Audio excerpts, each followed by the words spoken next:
Hello दोस्तों, नमस्कार। हमारे देश में आरक्षण का मुद्दा हमेशा से बहुत ही महत्वपूर्ण रहा है।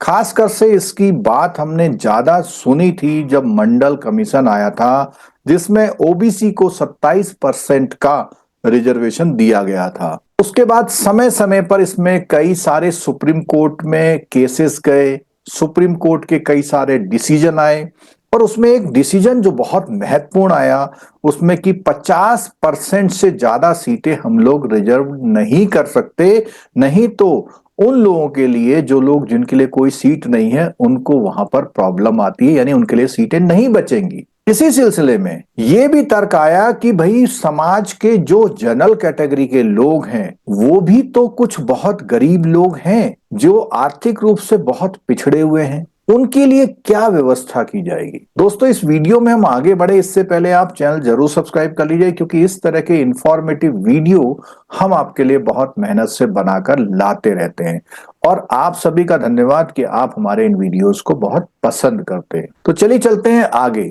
तो दोस्तों, इस वीडियो में हम बताएंगे कि ईडब्ल्यूएस के कौन कौन से जो एलिजिबिलिटी क्राइटेरिया हैं और उत्तराखंड शासन ने इस समय कौन सा आदेश जारी किया है।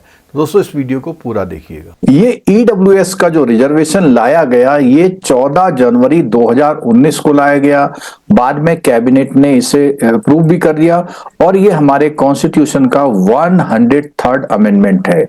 इसमें बेसिकली बात की गई 10% रिजर्वेशन किन लोगों के लिए, ईडब्ल्यूएस यानी इकोनॉमिकली वीकर सेक्शन, आर्थिक रूप से जो पिछड़े हुए लोग हैं। उसके अलावा इसको इसलिए किया गया कि उनके लिए वेलफेयर को प्रमोट किया जा सके और ये चीजें जितने भी एजुकेशनल इंस्टीट्यूट है उसमें एडमिशन के साथ साथ सरकारी जो जॉब्स हैं उसमें रिजर्वेशन दिए जाने की बात की गई। और ये अनरिजर्व्ड कैटेगरी के लिए है। ये स्टेट गवर्नमेंट के लिए अप्लाई नहीं होता है जबकि वो गवर्नमेंट इसको इंप्लीमेंट करना ना चाहे। अगर वो चाहेगी तो इंप्लीमेंट हो जाएगा। और दोस्तों, ये सुप्रीम कोर्ट ने भी फिर 7 नवंबर 2022 को ईडब्ल्यूएस रिजर्वेशन के फेवर में अपना डिसीजन दिया, यानी कि अब ये लगभग चलता रहेगा। तो दोस्तों, आज इस वीडियो को बनाने का जो इंपॉर्टेंट पर्पज है वो उत्तराखंड शासन के एक पत्र के कारण है। उत्तराखंड शासन ने 21 जनवरी 2025 को इस संबंध में एक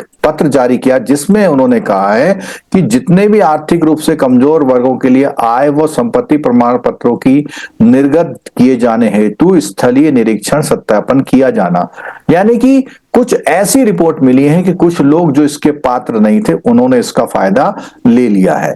तो ऐसे मामले में ऐसे व्यक्ति को भी आर्थिक रूप से कमजोर वर्गों के लिए आय और संपत्ति प्रमाण पत्र निर्गत किए जा रहे हो जो कि उस वर्ग के पात्र नहीं हैं, तो ऐसा संज्ञान में आया।